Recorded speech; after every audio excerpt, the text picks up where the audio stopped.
সেদিন ব্রেম স্কুলে মাসখানেক আগে হবে গিয়েছিলাম শাকিলা ম্যাডামের সাথে টুকটাক কথা বলতে। ছোট বেবি এসেছে, মা এসেছেন সাথে, অভিভাবক ভর্তির বিবেচনার জন্য। বাচ্চাটা দৌড়াচ্ছে এখানে সেখানে।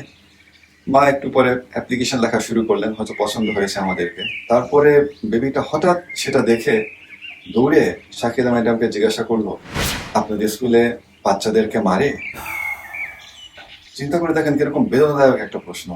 আমি তো দেখে আশ্চর্য হলাম। শাকিলা ম্যাডাম এত সুন্দর উত্তর দিলেন, বললেন যে আম্মু, কোনোভাবেই আমরা কোনো বাচ্চাকে কখনো মারি না এবং বকাঝকাও করি না। শুনে বেবিটা তো আশ্চর্য হয়ে গেল ম্যাডামের কথা শুনে। আচ্ছা, এমন যদি হতো যে একটা বেবির গায়ে হাত তুললে, ওকে মারলে, থাপ্পড় দিলে, ধাক্কা দিলে ওর গা থেকে ইলেকট্রিক শক বের হয়,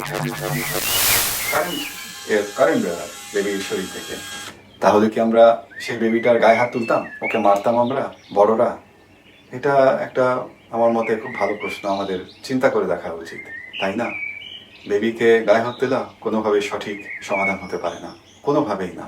অনেক দেশে এটা বেআইনি এবং দণ্ডনীয় অপরাধ। ড্রিম স্কুলে আমরা কোনো বেবির গায়ে কোনো হাত তুলি না, কোনো বকাঝকা করা হয় না। তবে নিয়মাবলী না মানলে তার একটা উপায় আছে মানানোর, সেগুলো অন্য আলাপ। এবং কোনো সময় বকে সেটা করা হয় না, ভয় দেখে সেটা করা হয় না। নিয়মাবলী মানতেই হবে, তা নাহলে তো ঘরে গিয়ে ঘরের নিয়মাবলীও মানবে না। যদি সেই বাচ্চাকে বকে মেরে লেখাপড়া করে, ও ঠিকই লেখাপড়া করবে, ভয় পাবে, পরীক্ষা ভালো করতে পারে। লিখে দিলাম, সে বেবি বড় হয় কোনোদিন সুখ শান্তি পাবে না, পেলেও একদিন পাবে, একদিন পাবে না। বলবে এটাই জীবন। ওটা জীবন না ভাই, ছোটবেলায় ওকে 12টা বাজিয়ে দেওয়া হয়েছে। সেই ব্যাপারে আমরাও আমাদের অতীতের কথা চিন্তা করে দেখতে পারি, কি বড় হয়েছে আমরা আজকে অতীত তুলনায়। ড্রিম স্কুলে আসবেন কিন্তু। Now the good seed is a weed seed.